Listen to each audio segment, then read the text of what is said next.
Hello and welcome to a brand new episode of an Earful podcast. I'm your host Matt Lunn and I'm here with Matt Pearson. How's it going, mate? Hello, I'm good. You weren't here for this episode. This is going to be shocking to the viewers. I'm not in it after this. But I was producing. I was sat behind the camera. Yeah, you was there in technical spirit. I heard the conversation. Exactly. You were present. So Matty wasn't here for the interview. Thanks, Matty. So who are we speaking to today? The viewers. No. We spoke to Jocko and Billy from Puppy, and by we, I mean Lun and Matty. Yes, and it was a bloody good conversation. I really enjoyed this interview. We discussed everything from... I should actually mention with this one that we spoke to him the week prior to the release of the brand new album Pure Evil, which is out now. It's been some time yes. since, which there's another episode about that and as to why. But yeah, the week before the album came out is when we spoke to them. Yes, and we speak about everything to do with the brand new album, the inspiration behind it, because we obviously noticed straight away that there is like some horror aspects, which was quite cool. Yeah. We talked about the writing process. We're going on a bit of a nostalgia trip of when they toured with CKY.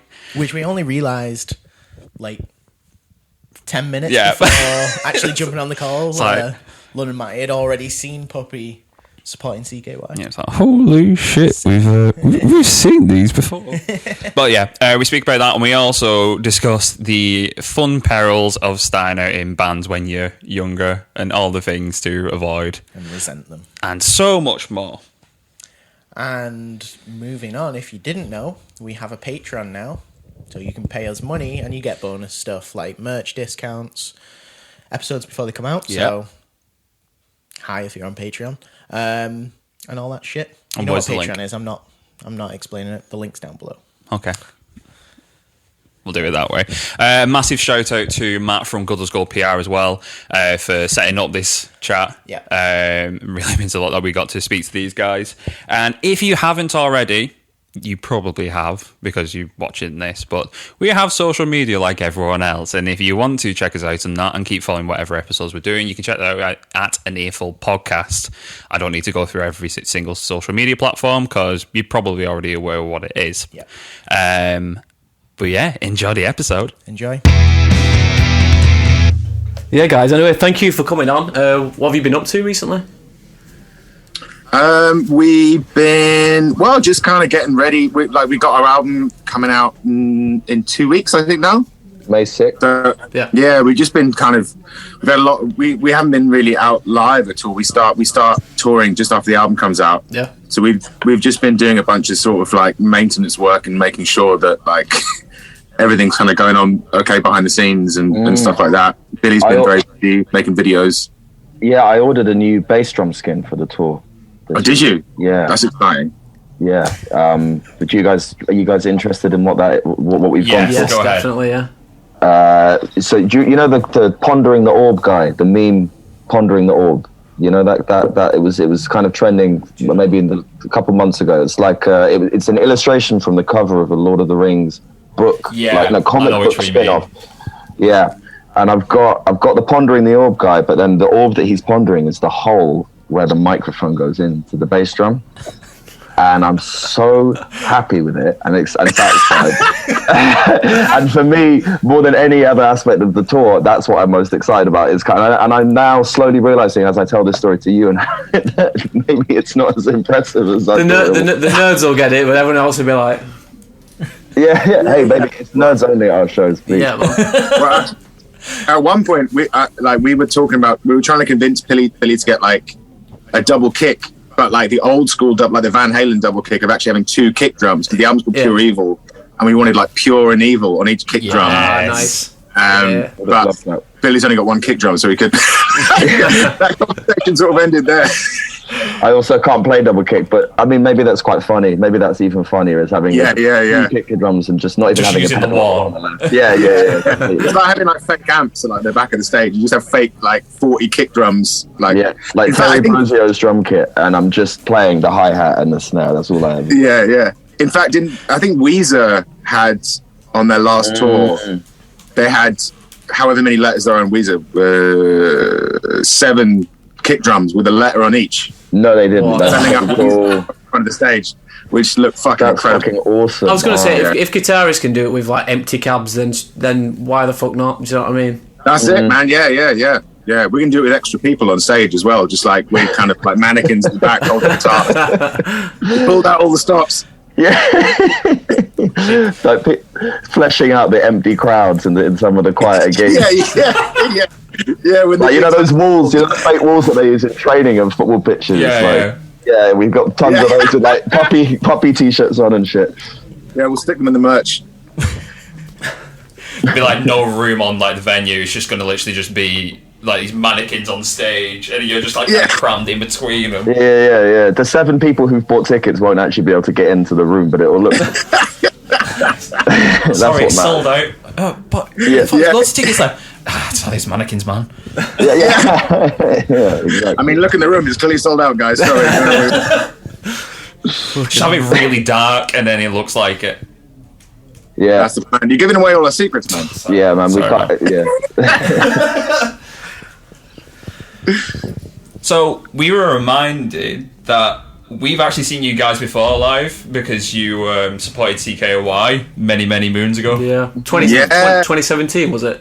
Fucking hell. I think it was. Yeah, we did. Yeah, that was like I think one of our earliest tours. Am I imagining that, Bill?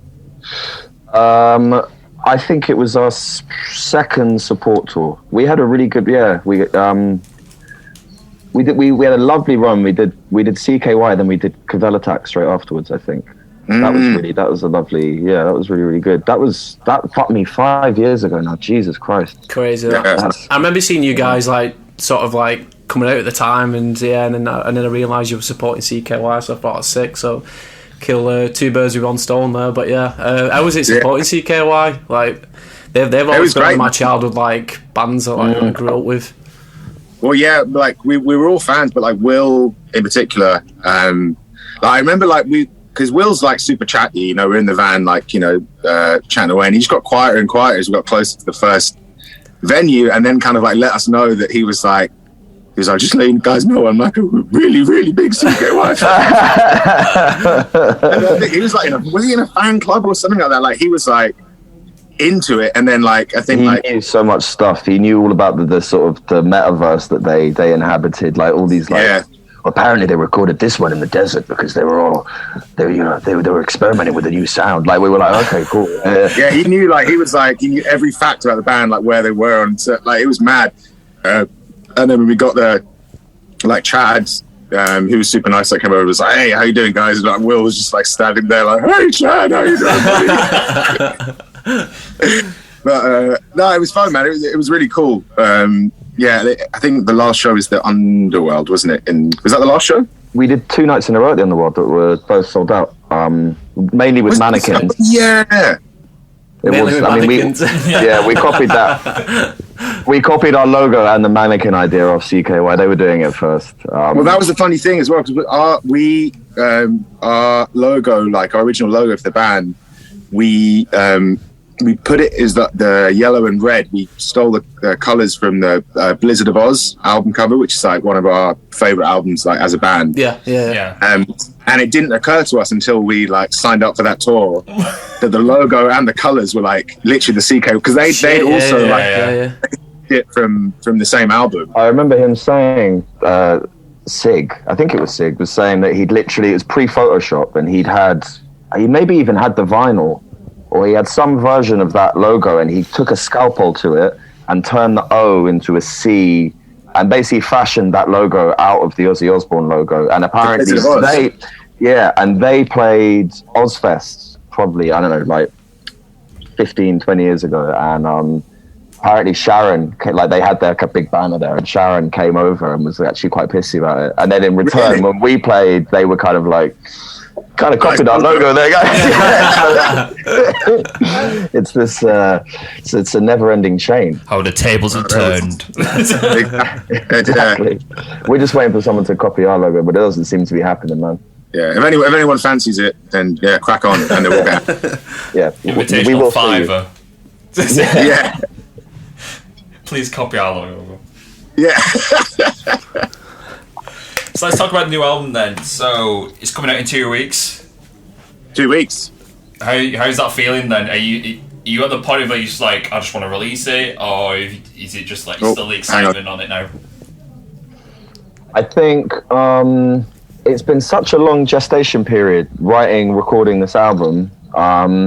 Yeah, I think we're all incredibly excited to get it out there, actually.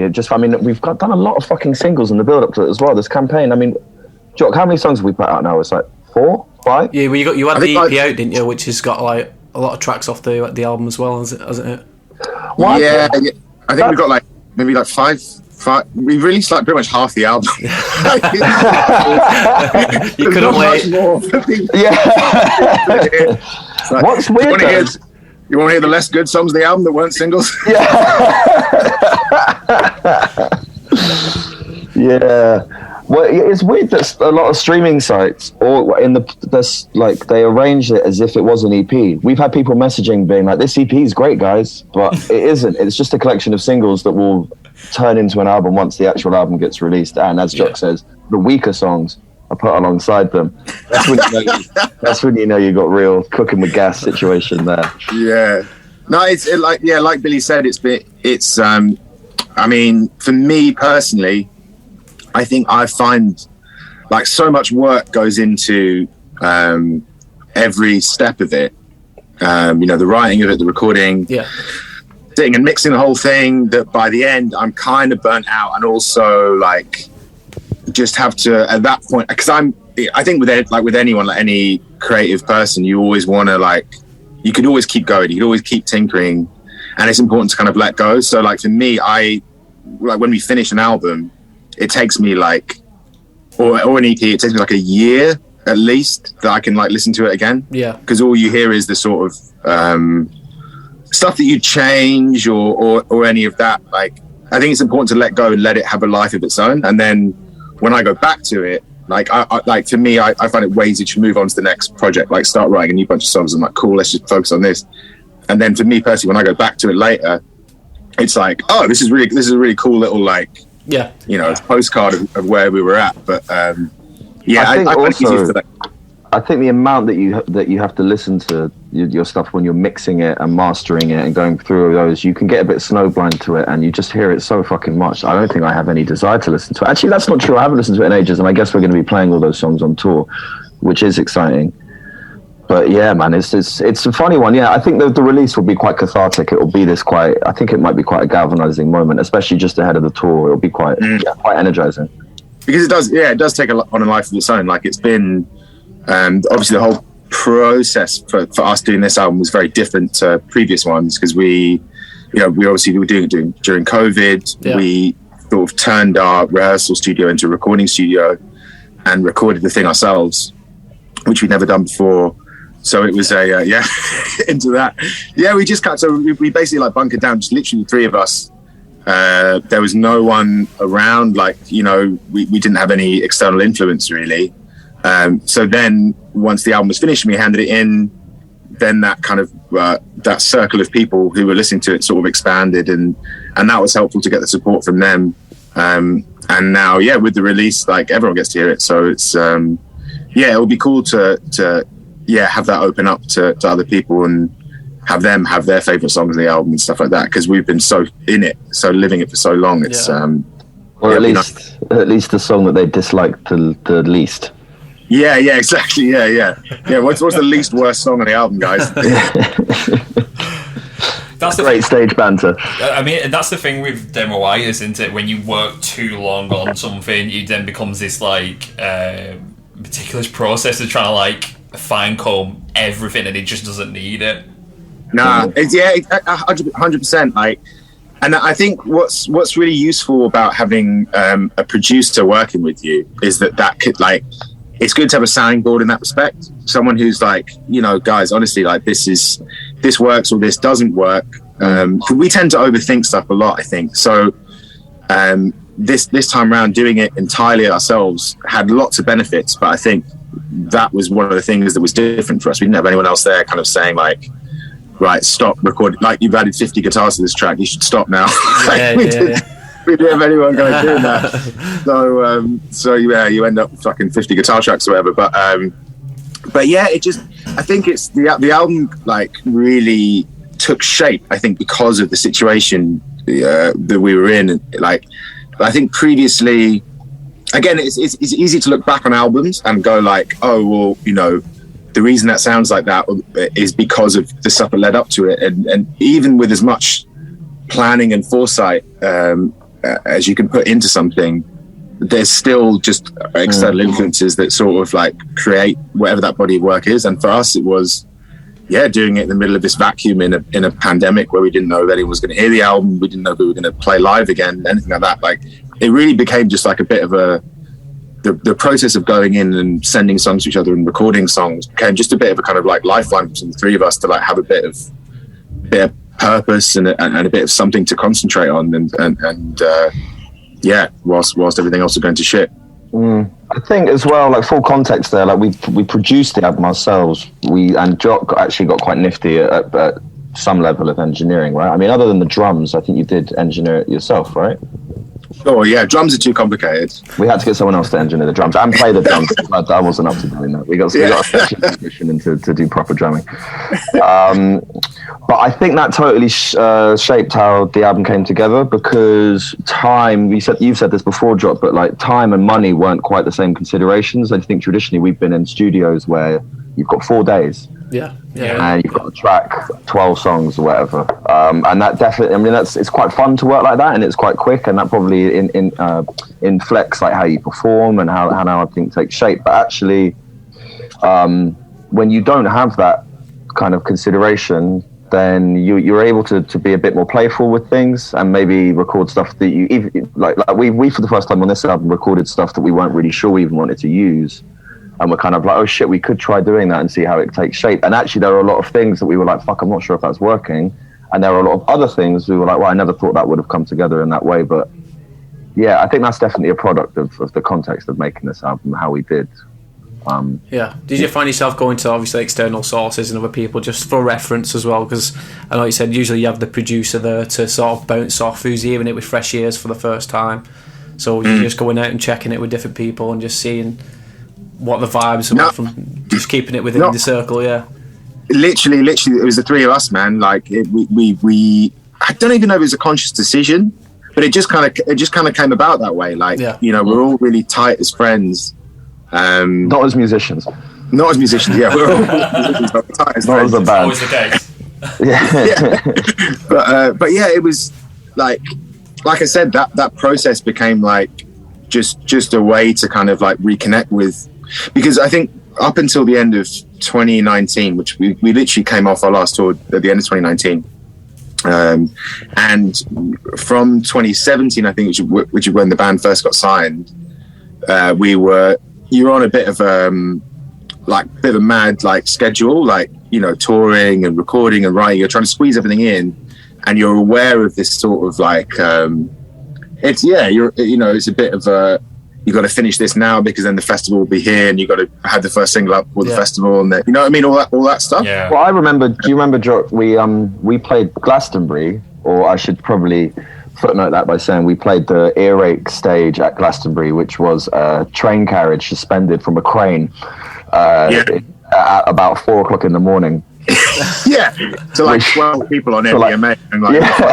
I was one of the 12 people on MDMA as well. That was by far the worst show we've ever played, because we got there like we drove all day. There was a lot of traffic. Also, actually, we rented a van that only had 3 seats in the front, and with the driver, can't drive. So we had to take it in turns and sitting in the back of the van, which didn't have windows, and you were literally in with the gear. Hot. Oh shit! Just sliding all over the place inside. I remember at one point, literally one of the funniest. I completely forgot this until just now, but one of the funniest images ever was we stopped at a service station, opening the doors of this van. It was a sweltering day, and Billy was just there in his pants, like nearly past with a crate of beers that had gone down to like 1 beer. And I was like, oh my god, this show is going to be terrible. And it was. I've never so we were playing in this it was a cool idea, but like it was like hollowed. It was in Shangri. Have you guys been to Glastonbury? No, never had the chance, unfortunately. unfortunately. Okay, well they've got this area called like Shangri-La, which is sort of the kind of like up all night sort of party zone. Right. Yeah. And Earache had put together this stage, or this little kind of stage there. Or they only had a couple of stages, but we were on the smaller one. And it Napalm was Death like played it, didn't they? Napalm Death, yeah. But I think they did like a Sick. bigger stage. They weren't in the, Nice. they weren't in the tube train. They weren't in the tube train. Horror weren't in the But, tube train. Yeah, it looked like a blown out tube. I mean, it literally was like a kind of a tube carriage with half of it kind of cut out. And Billy was at the back with his kit, which barely fit in the in the middle. And then the amps, the only way we could fit in and have the amps were like to either side of me and Will, facing like across into each other, if that makes sense. Yeah. And the sound when you start playing, like it just fucking back. You couldn't hear a fucking thing. It was just like white noise. And I remember like starting. Yeah, Billy had I think taken MDMA shortly before we started playing. But by the way, we were playing at like what it was 3-4 in the morning. Yeah, something like that. Yeah. Oh. And the whole I think I was the only. I was like, I'm going to stay sober for the show, and I drunk about like 30 Rockstar energy drinks. Oh god. So probably was even worse off than everyone else. I remember like turning around at one. We were playing. I turned around and Will was just like had stopped playing and was just putting his ear to his amp, seeing if it was on. Seeing if it was on. Billy, I'm pretty sure. Didn't you stop a song because you were too hot? I seem to. There was a bit. Well, I was just like, I need water or something. I think I'm like in the middle of a song. Yeah, that was pretty wild. But I mentioned that because I think so. We did that, and then this fucking ridiculous, intense few days doing that, and then we were going straight from there to Rockfield to do the first session on the album. Do you remember that? Yeah. Why you weren't drinking because you wanted to be in good shape so you could sing properly and stuff like that. So like we had, as an example of how fucking hectic the scheduling was at certain points. Like we didn't have time to go home or anything like that. So we drove straight to. I think we had a stop off at my mum's house on the Welsh border with all of our gear, changed drivers, and then went straight in to record the album. Like after that insane couple of fucking days. And I think it's weird. Then I mean, the way that we approach making this album couldn't be further away from that. Obviously there's no festivals, no one's doing any fucking drugs, no one's sadly putting me in the back of vans in my underwear, although I keep asking. I would have loved if he had like some sort of witnesses to that, so like someone's just filling up petrol or something like that, you turn around and some sweaty man and he's underpants Crawls coming out the back. Yeah, there's a podcast going on at the same time as this somewhere else where this guy like strangest things you've ever seen, and this guy's like, I think they kidnapped this dude. It was pretty wild. Yeah, I kidnapped them and make them play a really mediocre soft metal gig in a train carriage. That would sound like the premise of some sort of like horror film, though, doesn't it? Just like prodding a band into a train carriage. Yeah, play for us. We were in Snowdonia in the middle of nowhere shooting a video for a song we have called And Watched It Glow. And we thought actually a really good video concept would be a band going out into the woods or whatever to shoot a video. But then it's a horror movie. So it's kind of like Blair Witch or like found footage stuff. But it's the centerpiece is the band going to make the video. So it kind of... We sort of did that. Do you remember the video for Black Hole, which is the first single? Oh shit, yeah. That's very true. Like our idea was to do a sort of... It's really funny because I think, like, judging from the like people we spoke to, I think they watched the beginning of the video, and it's meant to look like it's like like band on tour, live footage, us in the in the studio, us in the bus or whatever, and then what we did was like staged all this stuff. Well, we staged a lot of that, and then got like an amazing prosthetic artist to build this like weird evil goat creature who keeps cropping up throughout the video, and then it goes down like this weird road. So by the end, like, I think it's got us signing the record deal. We restaged us signing the record deal, and then Will's nose starts bleeding all over the contract, and like this weird goat figure ends up like killing us all at the end. But I think most people started the video and went, "Oh, it's just them horsing around like Yeah, you know. yeah. Oh, it's a we'll montage stop video. watching it. Yeah, exactly. Yeah. No one saw it through to the spooky conclusion. Yeah, we'd like put so much effort into this video that like no one saw. That's kind of the story of the band, I guess. That's usually the way it happens. So going back to, you mentioned and watched It Glow as well, the music video. So yeah, I watched that. It's fucking cool. I got proper Wicker Man vibes from it. I don't know if you was like going for that sort of vibe, but especially towards the end as well. Like throughout, it was like proper English folk horror vibes. Yeah, I guess. Yeah, folk horror is definitely. I mean, it's so on brand, isn't it, with metal and with heavy music anyway. And I think that's definitely part of our universe. I think we wanted to do something like that, and just kind of make it a bit fucking ridiculous and a bit weird. I don't know how we ended up with a fucking bunny suit and Jock dressed up as a knight. And who else is in it? And the alien. It was literally like throwing darts at like an ideas board. Yeah. The bunny suit will be set on fire. Okay, cool. Yeah, let's do that. It's like the stuff that the precog shout out in Minority Report. You know, like balcony, elbow, knife. You know, and that's fire. Billy suit. Get that down. It's a good idea. Yeah. Literally. We wrote the shot list on it. It was carved onto a little wooden ball that was shot out of this machine, and we. Yeah, exactly. That was a fun couple of days. So do you guys take like a bit of influence from horror? Are you horror fans yourselves? I think like. Certainly, like, I think with certain videos we have like certain elements of it. I don't think we've ever gone like, we want to make this look like X, Y, or Z. It's usually to kind of complement the song a little bit. It depends what the piece of music we're doing is. I think interestingly, because me and Jock went to school together and we used to hang out a lot when we were, I guess, early teenagers. We did go through a phase. Do you remember we'd go to the video shop in Newington and we would rent a horror movie? Yeah. Like I remember watching The Ring on TV and kind of enjoying how fucking terrifying it was, and we started doing that as a regular thing. I remember we watched like the Texas Chainsaw Massacre. I remember renting.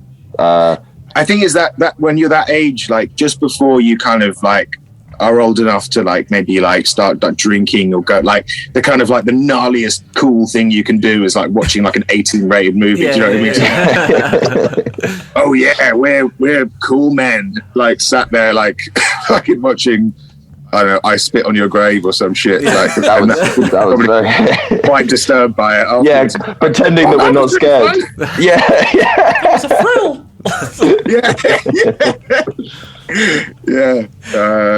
But not like we know people who are like super into horror. Like I don't think we would class ourselves as that. Like, but I think with some of the music, that with heavy music horror, there's kind of like a crossover, I suppose. Like certainly like lyrically sometimes. I definitely think that movies in general definitely inform a lot of how we put stuff together, whether it's artwork or even songs, maybe. Not specific things in terms of how they might influence lyrics or anything, but just in terms of the scope and like just giving something a bit of a narrative and kind of tying it in with some kind of aesthetic time or place. Yeah. I think movies are always definitely really important for us in terms of how we think about stuff.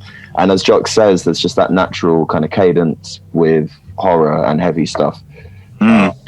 Quite a nice way to deal with quite big, grandiose kind of gothic sentiments or whatever is to kind of channel it through that, because I think people are used. That's how people normally consume that kind of stuff, right?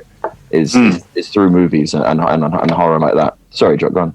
No, I was going to say, I think I haven't thought about this in a while, but I remember particularly when we did our last album, The Goat, like a big, and I think generally how we put our songs together, like we're all like a similar age and we all grew up like on similar movies and stuff, and are all very into that sort of like that era of film, classic movies like Indiana Jones and Back to the Future and stuff like that. And those films, especially Indiana Jones, has like a certain tone about it where it's like it's slightly kind of silly and slightly kind of like there's a bit of a wink to the camera with how like silly some of the stuff is. Quite slapstick, but it's like but it's really successful. Like it also like is just fundamentally so well put together.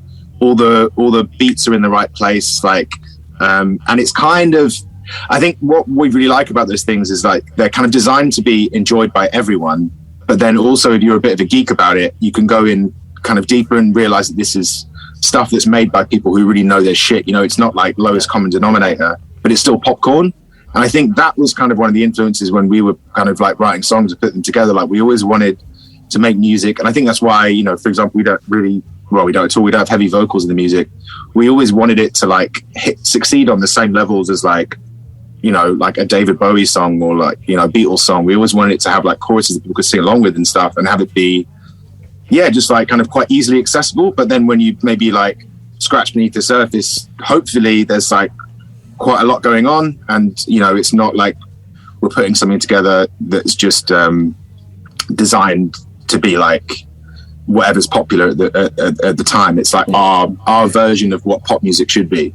We've tried to do stuff that is whatever's popular at the time, but no one liked it. We can't do that. We're not good enough to do that. So we've settled for this version of that. Yeah. I think that's the thing with all artists, where I know me and you have had a personal experience with this, where you try and force yourself to write to something that's more popular and more suited, and it just doesn't work because your brain doesn't form that way. Like, your writing style is to yourself like your own authentic thing. So when you're trying to push away from that, you just naturally just like, no, I don't want to do that. Yeah, it's funny, man. I think like going into this album, I remember that we did like, there was a kind of like aborted session that we did for some early songs, where I'd kind of like tried to nudge things in a certain direction, which just didn't work. It didn't sound like us. And I think what's funny is that the album we ended up with, Pure Evil, is probably the most like disparate and diverse body of work we've ever put out.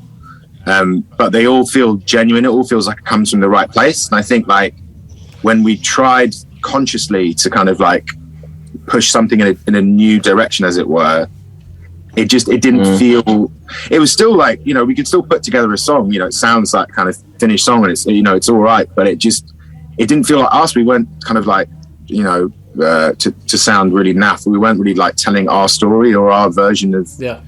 I think whenever anything is any art is sort of valuable, it's when it comes from a place of honesty, because then it comes from a place that no one else can really come from. You know, it's got a unique sort of identity to it. Yeah, well, this like listening through the album as well, just before we came on, you could tell it's got a lot of like dynamic contrast to it as well. So you've got tracks like Dear John, which is just the instrumental all the way through, and then Hear My Word, and yeah, like Dear John was just a nice break in between, just right in the middle of the album as well. Was that just something that came in while you was recording the album? You just thought this would like fit perfectly, like right in the middle. Well, I'll talk about it. We were discussing whether or not to really talk about this, but it was basic. So me and Billy lost a close friend before, like, I think shortly before we started writing this album. Right. And I was asked by the family to like play a bit of music at his funeral. Oh, lovely. So Dear John was sort of written with that in mind. And we always, I think, wanted to sort of like dedicate the album to our friend. So yeah, that was kind of how the piece of music came about, and it felt really kind of important to us and special. Yeah. Yeah, it also kind of, I think, served that purpose of being just like a kind of like a nice, quiet moment on the album. Yeah, and like I said, I think because of the way it came about, it always felt like just a nice sentiment. Yeah. Yeah, it was always something that we definitely wanted to put in there. It kind of like informed the mood, I think, of everything. Yeah. I think also just sort of tonally, in terms of the shape that it takes, it's really useful to have things like that on an album in terms of creating narrative. I don't mean the narrative of how the song itself was written, but just in terms of the texture of the actual album. It's kind of, I don't know, I sometimes think about like putting together like a bit like an album, I guess, or an EP or whatever, is it's kind of like editing video or something like that. You're kind of telling a story, and there's meant to be some kind of light and shade, right, Jock? Like, yeah. some dynamics, I guess. And that stuff like that is so nice as a kind of palate cleanser and kind of to build a bit of momentum or take something in a different direction. I love that song as well. Yeah, it's really. I'm glad it ended up on there. Yeah, but I think that I've said it before, but Billy was really good at that. I think because of the way we recorded the album, because it was all sort of done with just like the circle of just the three of us, we were able to kind of like explore a lot more ideas and go down a lot of kind of creative rabbit holes. And then Billy was very good at having like a bit more of a zooming out a bit more and being able to kind of put something together that kind of made sense. I think one of the big things for us kind of writing this and putting it together was sort of letting go a little bit, because I think sometimes you can worry too much about like I said, we had those aborted early sessions that you worry about like a narrative or a direction, like, what's the new, what direction we take this album in.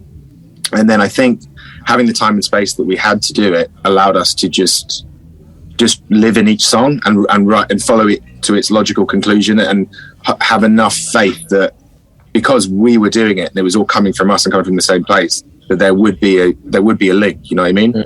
Yeah. I think that's the thing with some of the releases that have come from lockdown and these like miserable 2 years we've had. There's something about artist releases where there's this sort of natural realism to it, where there's just birds. There's nothing tamed or anything like that. They're just like throwing it to the wall, and it's a true expression of them, because not had to like pass it by everyone. It's not been rushed. They've taken the time to sit down with it and listen to it, articulate what they exactly want to voice out.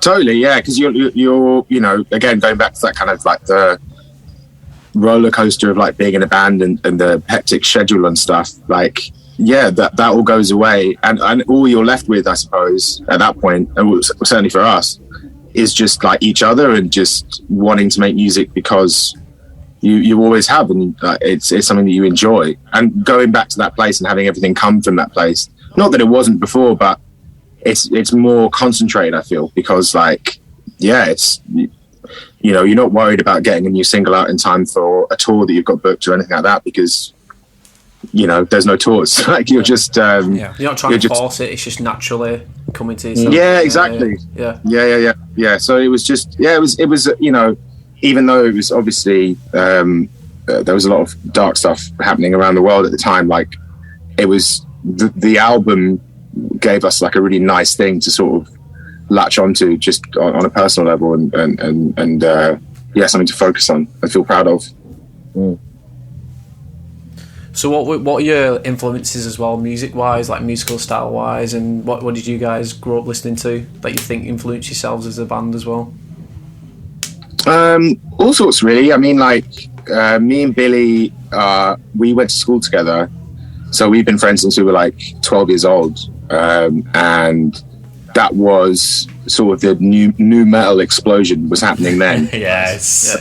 It was like, bringing your skateboard to school and not being able to ride it very well, and like, in fact, one of the, I don't know if you guys had this as well, but when we were at school, there was a sort of a trend for Tippexing band names on your school bag. Did you ever have that? We had it on like diaries and stuff and books that we got. We used to get the Tippex on there. For me, as you can see, Hertograms went on every fucking thing that I had.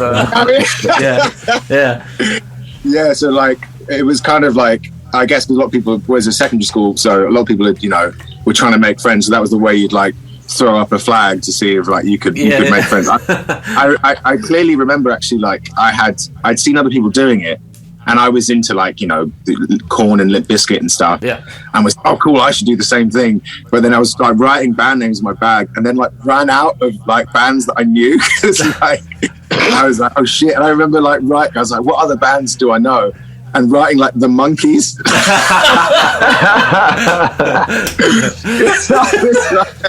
Fucking hell. It's such a weird. Well, they're a band, and there's a bit of space there. Like, it's such a weird bit of like tribalism.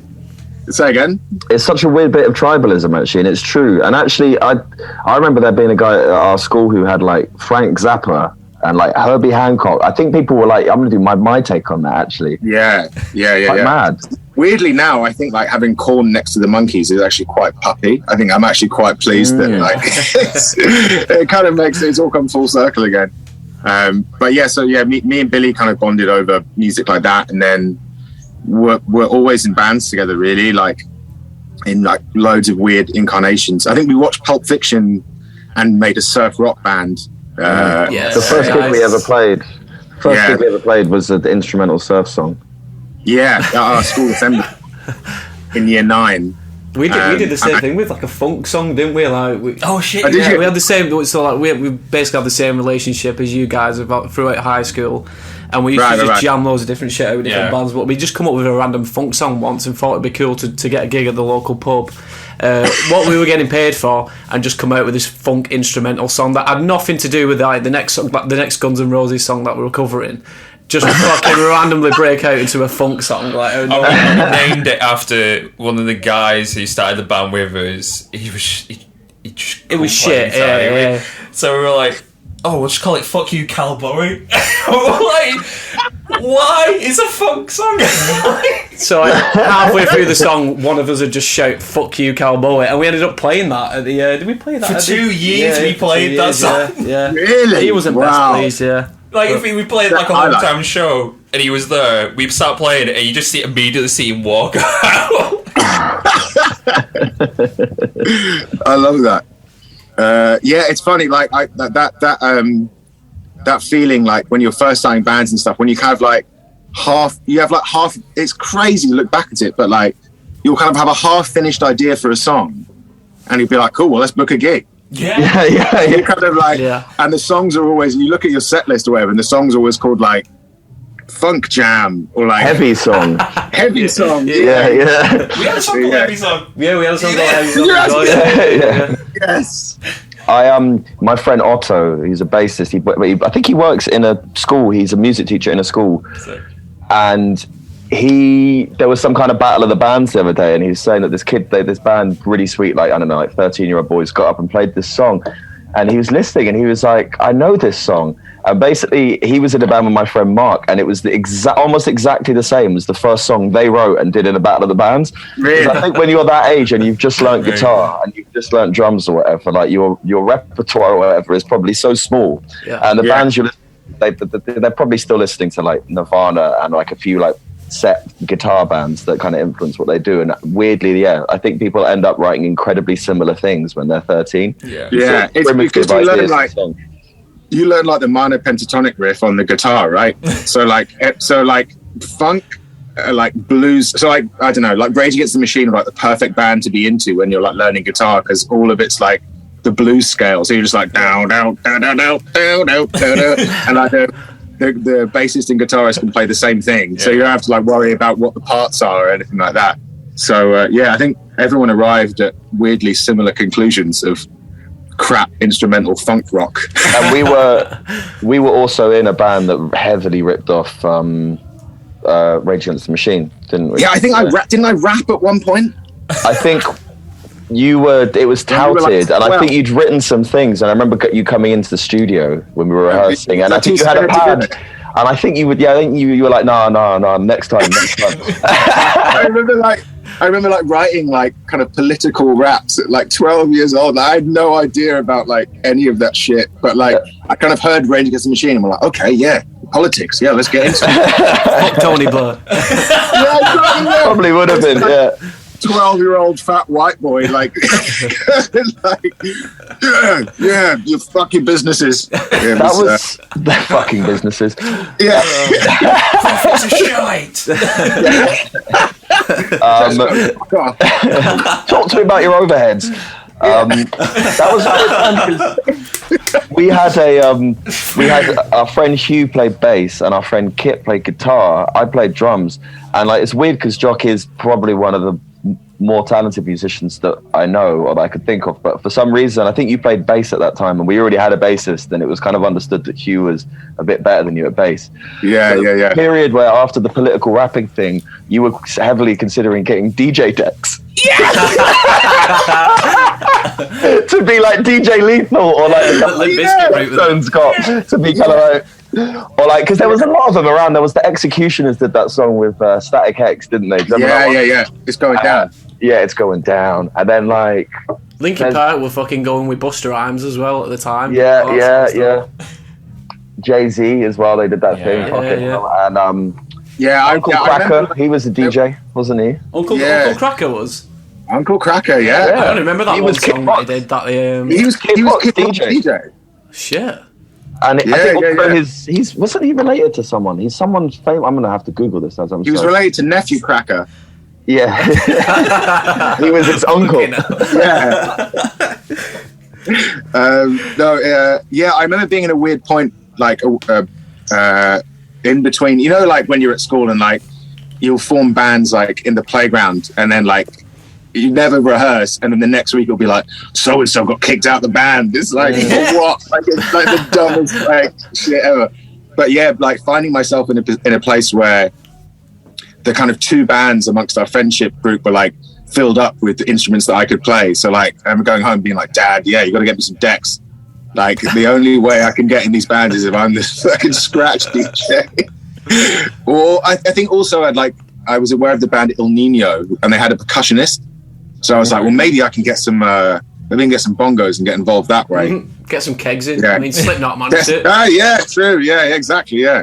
I remember when I was Kevin, 13, I was so close to modifying my Fender Strat to have EMG pickups in, just to be like Jim Root. And I remember going to the store going, can you mod this, get rid of all single coil like pickups, and put 2 5 EMGs in? They were like, no. How did you say no? I'm like, we'll put this Seymour Duncan in your bridge, and let's see how you get on. Oh man, yeah, that was probably a wise decision. Yeah, it really was. I actually, funny enough, so I wanted like the first, I'm showing my age here, but the first like proper guitar I ever bought was, do you remember Loot magazine, like pre-eBay and stuff? There was like a paper called Loot magazine, and it was like people would put like buy and sell. It was like Gumtree, like you buy it in a newsagent, like buy and sell ads. And I got I was on the lookout for for a guitar, and I saw this advert, and it was like Fender guitar and amp, and it was like £300 for both of them. And I was like, here we fucking go. Went around to this guy's house, got this it was like a Fender Telecaster, and like what I realized now was like a vintage 70s Fender Princeton amp, which is like a beautiful, beautiful amp. I got it home, and being like a fucking 12-year-old idiot who was into Guns N' Roses, plugged it in and was like, it's not distorted, this is shit. Sold this amp, which I got for a steal, this incredibly hard to come by nice amp. Sold it for peanuts. I sold it for 50 quid and bought a Marshall solid state built-in effects amp instead, because I could press a button and it was distorted. So, yeah. At least you didn't say Line 6 Spider or something like that. Spider 3 of Insane Zone. There probably wasn't much in it. I think I bought a Metal Zone with the leftover money and was like, yeah, I'm ready to go now. Fuck you, Loot magazine. But yeah, I think within about a year, I was like, oh my god, I can't believe what I just did. But I had that Telecaster. You own that Telecaster, Billy? It smelled of weed. It smelled of piss. Yeah, it smelled of piss, and we never knew why. Really weird. You probably don't want to know why, though. No. Yeah, leave that secret to the sands of time. What happened to that guitar? What did you do with that guitar? I don't know. Yeah, I traded it for another solid state Marshall probably at some point. Jesus Christ. Yeah. I don't think you could ever trade that period of you being a musician for anything, because it's so genuine, because you're just trying to learn everything. I remember discovering Drop D, and I was like, what is this? I can tune down a string, it's beating tones. Yeah, exactly. Yeah, and suddenly you're the best guitarist in the world. You're like, I'm a professional musician now. I'm a 12-year-old boy who's clearly a child genius, and is going to be I remember going to school. I was like, to my mate, I was like, check out this. I've discovered it. Yeah. I went, mate, let's fucking Drop D. Yeah. You think of the first person to think of all this shit. I think what's so nice is that. Yeah, it's so earnest, and you're you have these like really like intense, like me and Billy having intense discussions about being like, no man, we need to go in like, you know, more of a surf rock direction. Like it's really important, and like having like a rouse about it and shit like that. And like, I don't know. The thing about the surf rock thing is that the political rapping never really took off or never happened, and so as a result, we never had a singer or a frontman in anything that we did, and we were like, what can cater to the lack of a singer? And we were like, fucking surf music, man. They never had singers. It's fine. And we basically shaped our whole creative output around the idea that we were all too scared to sing and didn't have enough friends to actually get someone who would do a good job at singing. Yeah, for sure. I don't think we ever had like a proper singer at any point with our like high school bands. Like we used to get one for a month, and they were like, "Fuck this! Like you guys are too intense about this." So we played shows, and it was like, I remember we played a pub show like around here, and I think pretty sure they paid us in soft drinks because we had like no aspect on like how to get paid for a gig, and our singer had left the day before, so we played an entire 2-hour set with no singer. Instrumental. 2 hours set. Yeah. We just go like, well, fuck it, we'll just play wherever. Meanwhile, you've got the punters in the pub going, play Wonderwall, like all this sort of shit. We was like, fuck that, we're playing Guns N' Roses and like Sliver by Velvet Revolver and all that sort of shit. Like. That was a banger, wasn't it? Yeah. Great riff. But you didn't have a singer to go, in the riff. You know, it has that. It's like a weird like karaoke band. Yeah. That's a funny place to be. Yeah. We never really, like, to be honest, like we didn't really play that many gigs. Like I think we had like one gig in a pub. We played at Lark in the Park, that pub in the Park, yeah, where we did like a Faces cover and stuff. I think like a Led Zeppelin cover. We covered Rock and Roll by Led Zeppelin. Nice. Yeah. We played at some weird squat in central London as well. Do you remember that? I was so excited. It became such a huge thing. And I think it was like the start of a party that was probably, I don't know what the fuck we were doing playing that. We were like 15 and there was people doing quite heavy drugs. There were just people sat around doing heroin, and we're like, there were these like 15-year-old boys like, who's ready to rock?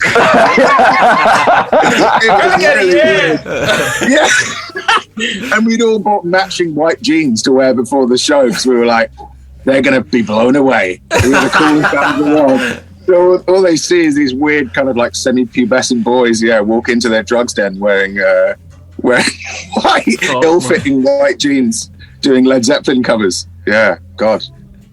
How the mighty have fallen. It's all downhill from there, really. I think that was... Absolutely.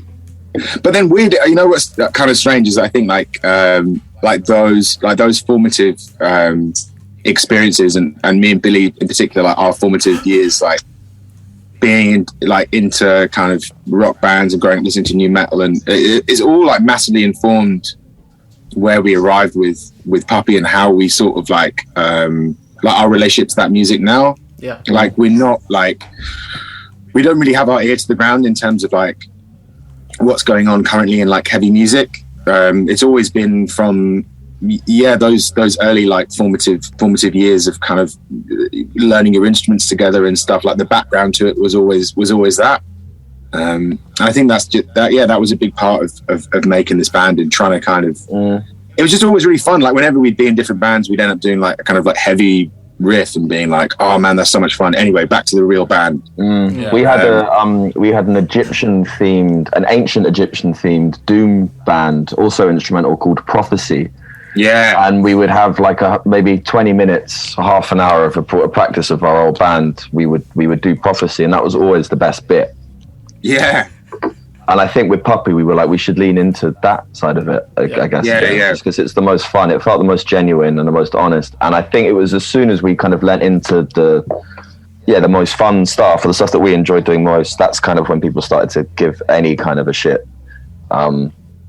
Yeah. It was a really nice feeling to kind of go like the kind of like dumbest and most idiosyncratic like parts of our musical makeup are the ones that resonated most. And I think that was like a really cool like kind of lesson to learn. Do you know what I mean? Like rather than worrying about anything, you just play what you dig deep and play what kind of really means something to you. Yeah. And when that means something to someone else, that's like pretty special. You know, it's resonating for all the right reasons. Well, Very wholesome. at least we know where the next Puppy album's heading anyway. We're going to Yeah, get ancient- surf rock Maybe. with a bit of rap in there, and ancient Egyptian theme, and maybe some white jeans every so often in there, and a couple music videos. Oh, please let it happen. Sounds fucking amazing. I'm game for that. Yeah, don't forget the DJ as well. We'll get Uncle Cracker to guest. I can finally afford DJ decks now. Now that I'm a man in my 30s, finally pulled the trigger. Scratch decks I've wanted this whole time. Childhood dream. Just like, look at this. It'd be funny if it was CDJs actually, like a worse version, like played off like an iPod. That would be cool. An iPod Nano from like 2008 or somewhere. Yeah, one CDJ on like a little like drum stool, just like on the stage. Only have 32 gigs worth of songs, and then every now and then you have to sacrifice some of your favourite tunes to put more on. Yeah, that was so hard. Yeah, I just switched mid-show.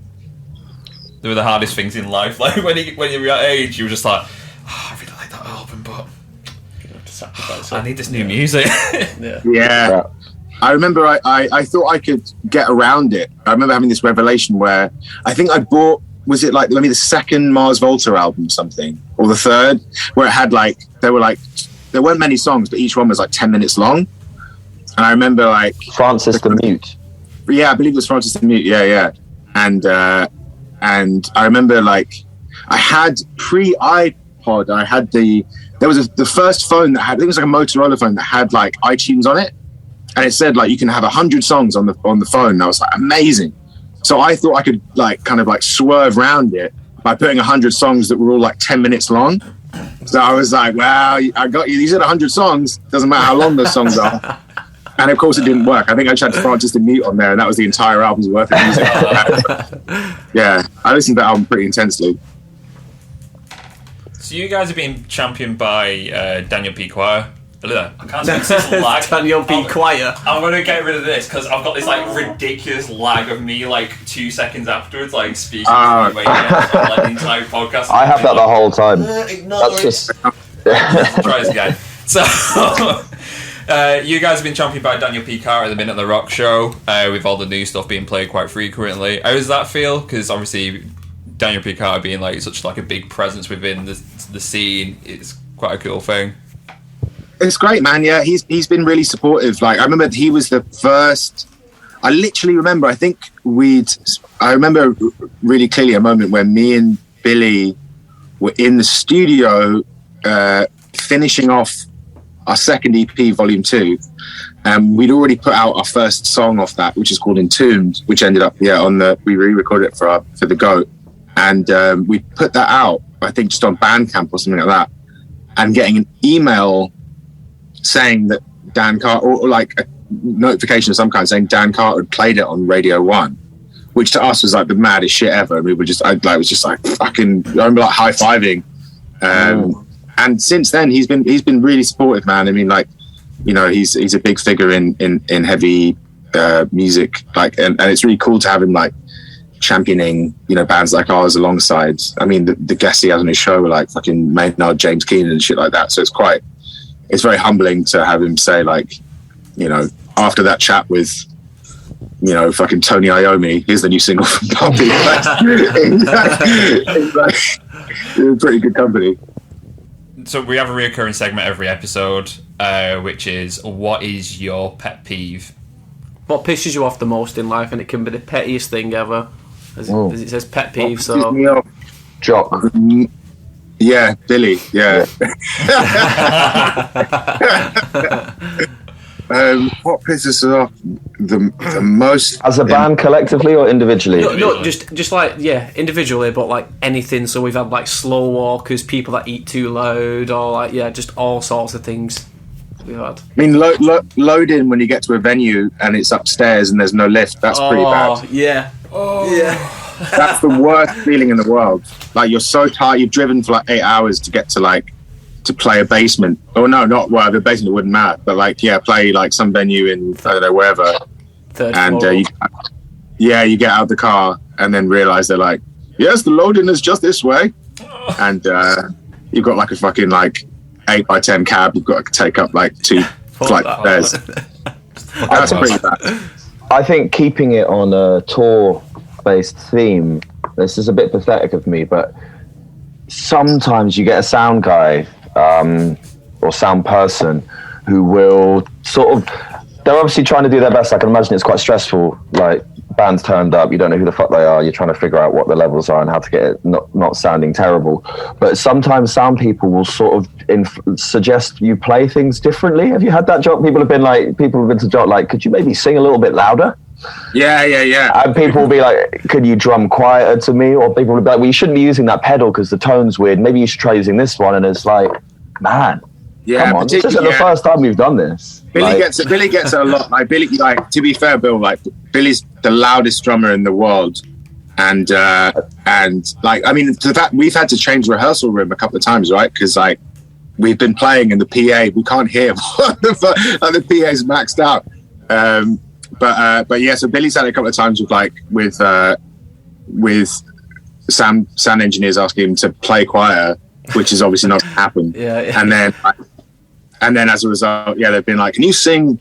I think it just asked me to sing better generally before. It's been like pretty rough. Yeah. We had it, we played, we were doing some shows. I think we were supporting Monster Magnet around Europe. And we were playing some shows in Germany. There were quite a lot of shows in Germany. And I remember there was a guy that came up to our merch table. Like we'd done our show, and you know how it is. Like you stand at the merch table after the gig. You know, no one's probably going to come up. Everyone's there to see the main band, blah blah. We hang out, and this man came up, and he was like, "I enjoyed your the beginning of your show. I'd never heard your band before, but at the beginning of your show, you started playing a riff, and it was nice, and it was heavy, and I enjoyed it. But then you started singing, and it reminded me of a woman's voice." And I did not like it at all. What? And I was like, "Oh man, thanks. Well, yeah, I don't really know what to do with that information. I guess like, I'll go try something else."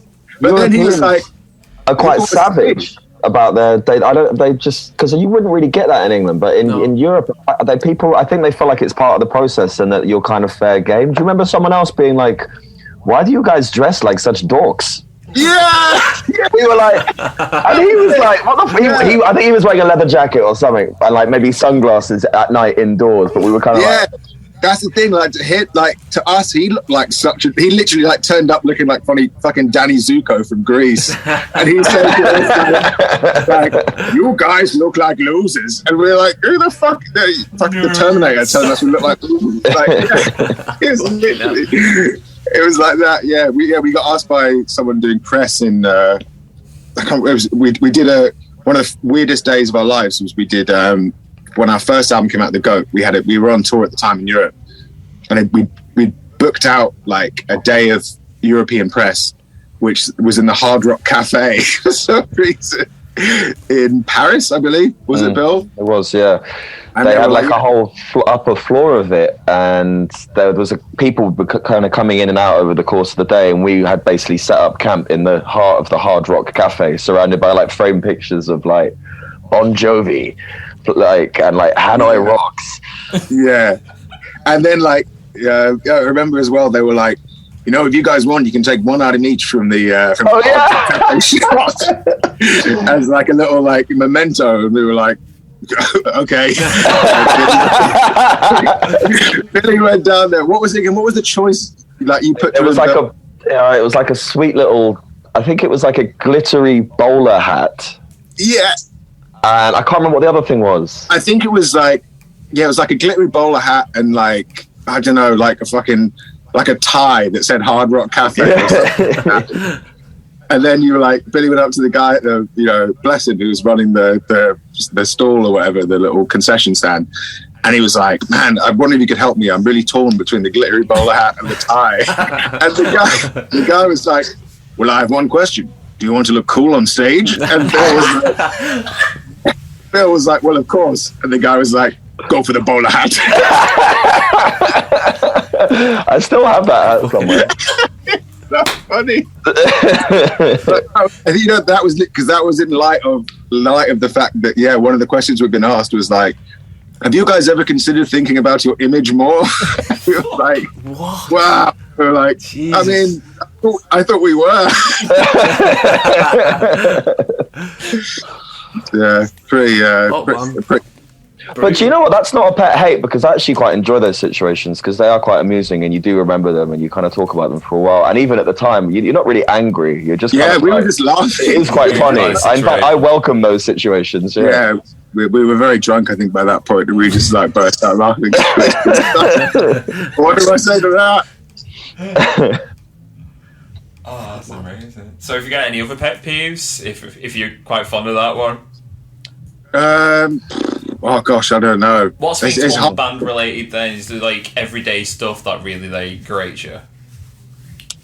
Going into when this is like a kind of like a home situation. When you go into the if you live in a shared house of any kind and you go into the toilet and someone's left like an empty cardboard thing of the loo roll there, you know what I mean?